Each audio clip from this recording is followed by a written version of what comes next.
अस्सलाम वालेकुम। बहुत से दोस्तों का ये सवाल होता है कि वैक्सीन कब और कौन सी करवाएं और 1000 चूज़े के लिए या 500 चूज़े के लिए या 5000 चूज़े के लिए कितनी वैक्सीन होनी चाहिए, मतलब कि किस डोज से हम अपने चूज़ों को वैक्सीन पिलाएं।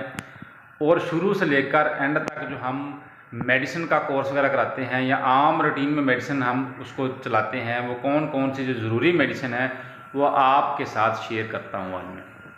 तो अक्सर दोस्त वगैरह जो पूछते हैं, आज वीडियो उनके लिए बना रहा हूँ।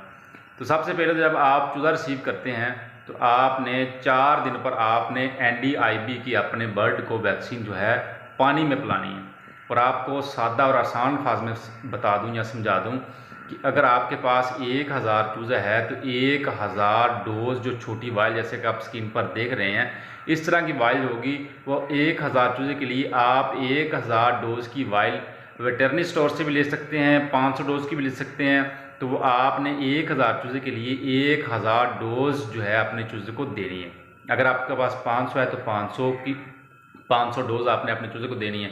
तो इसी तरह 4 दिन पर आप NDIB की वैक्सीन पिलाएं और NDIB की वैक्सीन रात के वक्त पिलाएं। और इसका पिलाने का दौरानिया इतना होगा कि ये 1 से 1.5 घंटा आपका चूज़ा ये अच्छे तरीके से पानी पिए। और उसके बाद जो 10 दिन पर आप इसको IBD गंभोरों की वैक्सीन पिलाएं, उसका भी दौरानिया इतना होना चाहिए कि आपका 1.5 घंटे में पानी पी ले। और 14 या 15 दिन पर आप एंडी लसोटा की आप वैक्सीन पिलाएं। ये 3 वैक्सीन आप कराएं इंशाल्लाह। अगर आप छोटे पैमाने पर काम कर रहे हैं या बड़े पैमाने पर काम करते हैं तो वो तो बहुत सारे लवाजमत करना पड़ते हैं कि आती चीज़ों को NDIB की वैक्सीन भी पिला लेते हैं, एंडी किल्ड का इंजेक्शन भी लगवाते हैं। मतलब कि 4 से 5 जो है कंट्रोल शेड में जो वैक्सीनें हो जाती हैं। लेकिन ये जो वैक्सीन का शेड्यूल मैं आपको बता रहा हूँ ये छोटे पैमाने पर जो काम करते हैं।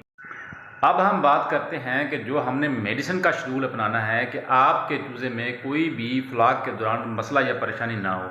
देखें, जानदार चीज़ है, मसले परेशानियां आ जाती हैं, लेकिन अगर आप थोड़ा सा काम के बारे में जानते हैं तो ये आप कोर्स वगैरह लाजम करवाया करें ताकि आपके चूज़े में, आपके बर्ड में कोई भी ऐसा मसला परेशानी ना बने कि जो आपको तंग करे।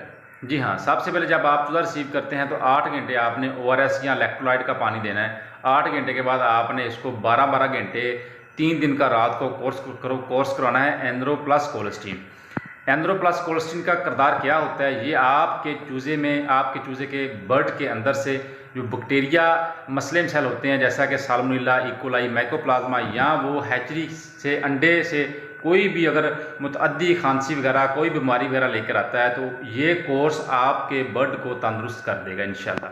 फिर जब आपका चूज़ा 9 या 10 दिन का हो, जब आपने गंभोरों की वैक्सीन पिलानी है तो गंभोरों की वैक्सीन पिलाने के बाद आप इसको 2 से 3 दिन का आप इसको टिलमाइकोसिन या फास्फोमाइसिन या कोई भी ऐसा कोर्स करवा दें जो आपका बर्ड जो तंदुरुस्त है। या फिर आप एंड्रोकोलेस्टीन का आप कोर्स करवा सकते हैं। जब आपका चूज़ा 21-22 दिन का हो तो आप टाइलोसिन डॉक्सी या टिलमाइकोसिन प्लस एंड्रो प्लस कोलेस्टीन का आप 3 दिन का कोर्स करवा दें। जब आपका चूज़ा 28-29 दिन का हो तो आप इसको एक बुखार का कोर्स करवाएं जिसमें फ्लोरोफेनिकल आप इस्तेमाल करें या आप साथ उसके न्यूमाइसिन ऐड कर लें। यह है शॉर्ट कोर्स। लेकिन इस दौरानिए में वैक्सीन से पहले या वैक्सीन के बाद या कोर्स से पहले या कोर्स के बाद जो बाकी दिन बचते हैं आप विटामिन वगैरह, लिवोटॉनिक, ऑर्गेनिक एसिड, सेब सिरका, चीनी की फ्लैशिंग वगैरह ये आप वक्तन फ़वक्तन जब भी आपके चूज़े को महसूस हो आप लाते रहें।